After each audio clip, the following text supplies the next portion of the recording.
Good evening. I'm standing in the public open space at Piccadilly, an area that's been used for recreation of different kinds over the years by the people of the community locally. To the rear of me is the edge of Cretan Wood, and facing upwards I'm looking at Wentworth Road. I want to take you back to July 1900. It had been a lovely summer that year. Piccadilly was always somewhat remote from both Kilness and Swinton. There was gaps in between, and it stood on its own, and often they said if you lived at Piccadilly, people used to say I live on Hill in the Yorkshire terms. It was always a little bit of a rough area, a little bit of notoriety, not a place you'd sort of want to hang around at if you'd not got connections with the area. And in consequence of that, the West Riding Police Force actually in 1897 took the decision to base a constable actually in the Piccadilly community, and that constable was PC John William Q.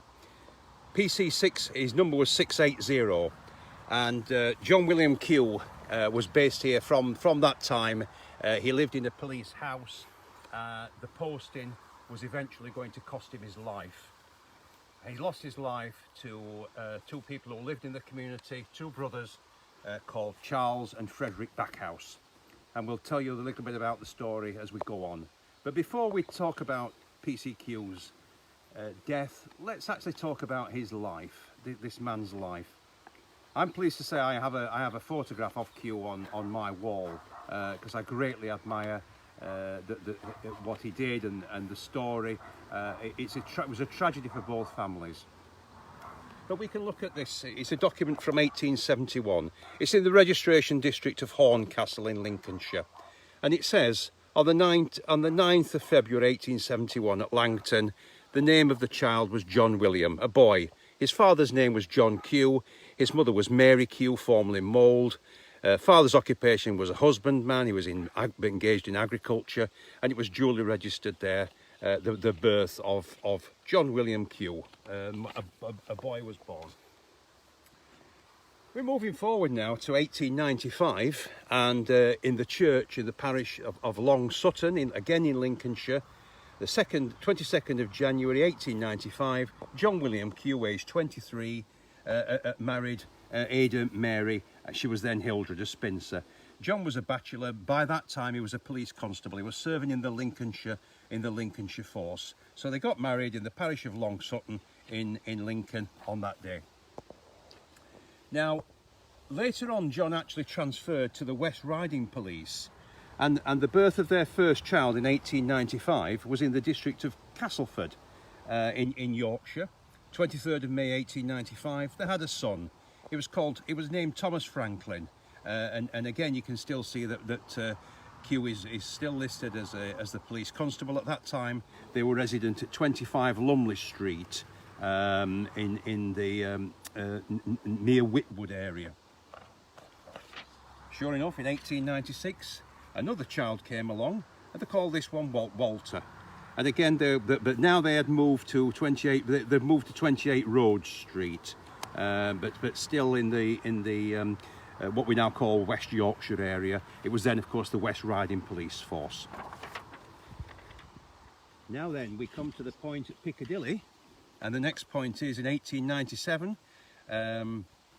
where PCQ had been posted to Piccadilly, and on the 15th of October 1897 at Piccadilly, near Kilness, Swinton, we had another boy came along, William Sidney.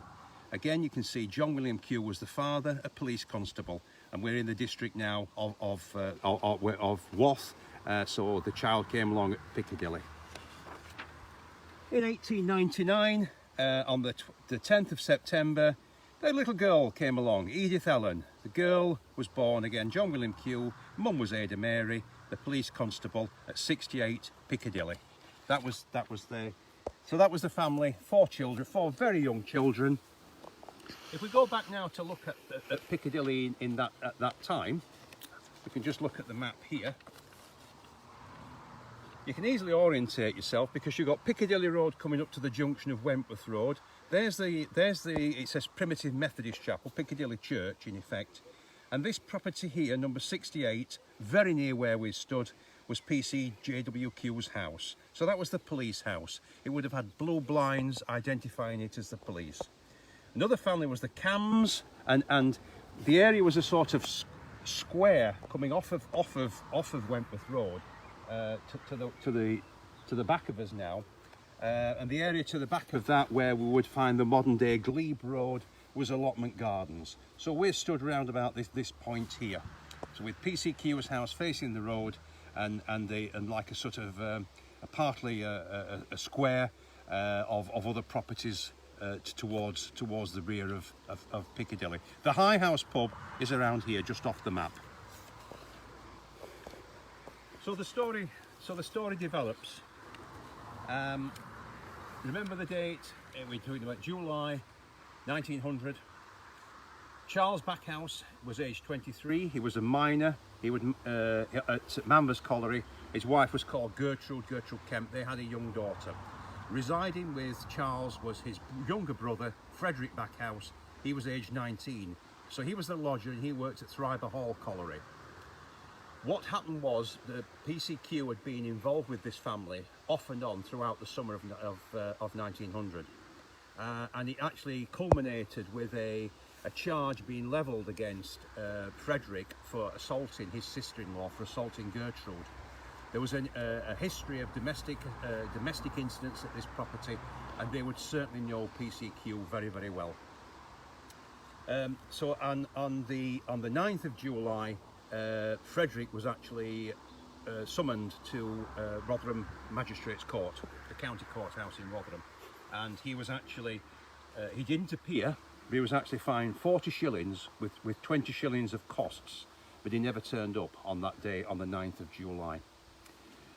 The following day, Frederick and Charles were in the Park Gate area.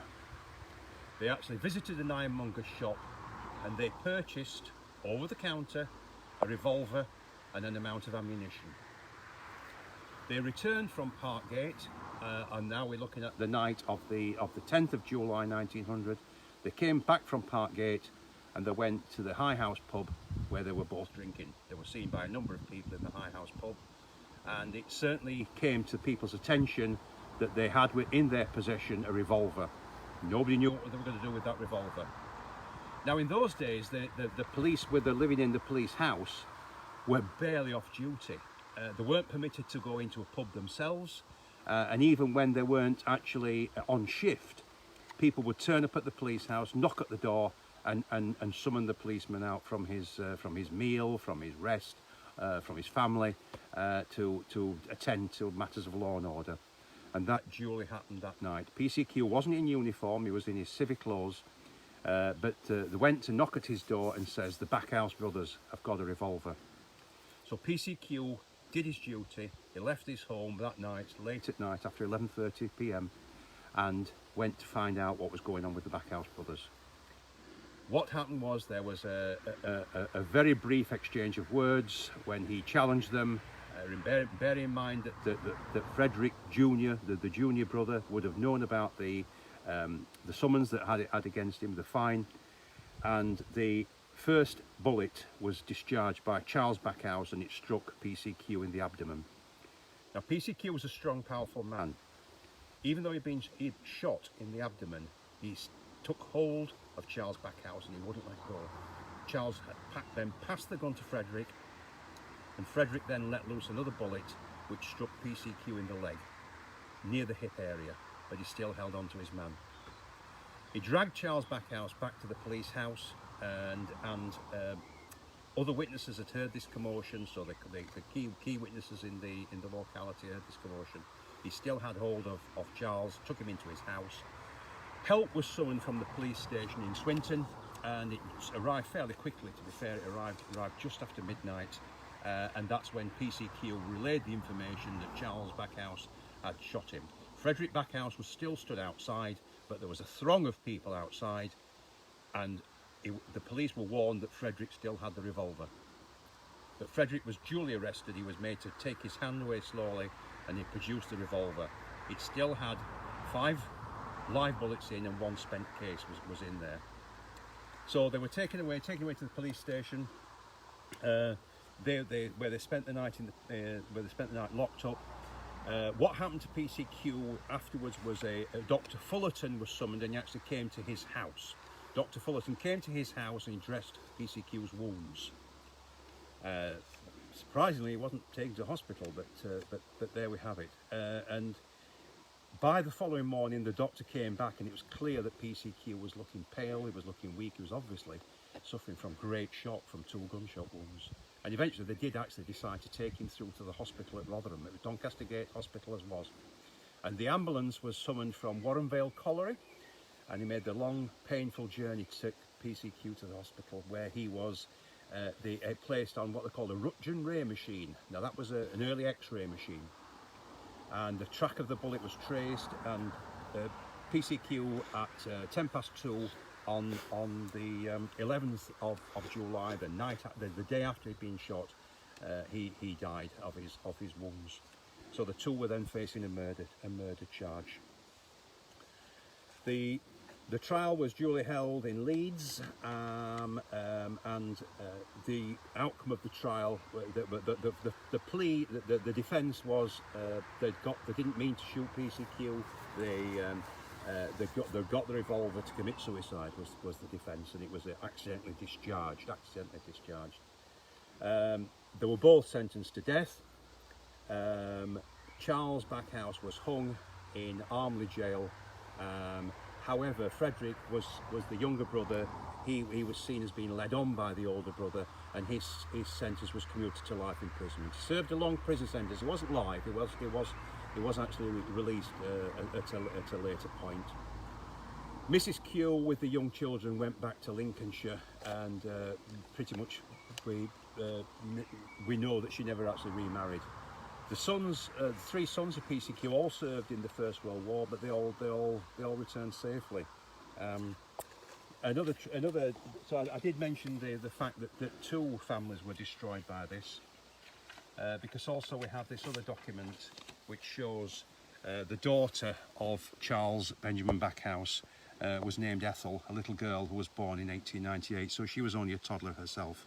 At that time, the Backhouse lived at 4 Highthorne Road in Kilness, obviously before he moved up here to Piccadilly. This is the death certificate of PCQ, so we've come the full circle. It confirms the death certificate, the date of death, 11th of July 1900, in the hospital at Rotherham, and the cause of death, murder. So there we have that. A fund was raised for the family of PCQ, and the Chief Constable at Wakefield issued this memo, which it said the late PCQ had credibly served in this force for over 5 years, has left a widow and 4 small children entirely unprovided for. And so every member of the force was encouraged to donate as part of their salary to help the family. But they remained in hardship for the rest of their days. It was known that Frederick Backhouse did once again return to Piccadilly. He came back, he had a drink in the High House pub, but he did not remain long in the area. We have a poem here that was also written by another police officer called Barnsdale. I won't read the poem, we don't have the time for that. But it says, in loving memory of our comrade, PC John William Q was murdered by being shot with a revolver at Piccadilly, 10th of July 1900, by Charles Benjamin Backhouse and Frederick Lauder Backhouse. Right the way through to the modern era, on the 100th anniversary of PCQ's death, was a special service at St Margaret's Church, and this is a report from the Yorkshire Post. And this gentleman here, paying his respects at PCQ's grave, it's a finely carved grave, is Mr. Whiteside, he was actually his father was Charles Backhouse, and so we've come full circle. The family was reconciled. This other young man here, he was PC Phil Reed, and he had the same collar number as PCQ, the number 680, and again he laid the tribute from the police, the South Yorkshire Police as it was at that time. So ghastly story, which destroyed two families. We do have a living memory to PCQ as well in Swinton, because a cul-de-sac of modern houses at the bottom of Piccadilly Road is called Q Close, and that was named in honour of PCQ, who gave his life doing his duty right to the very end. So 2 families destroyed by an act of wanton stupidity, really. So thank you very much for listening, and I hope you reflect on the story.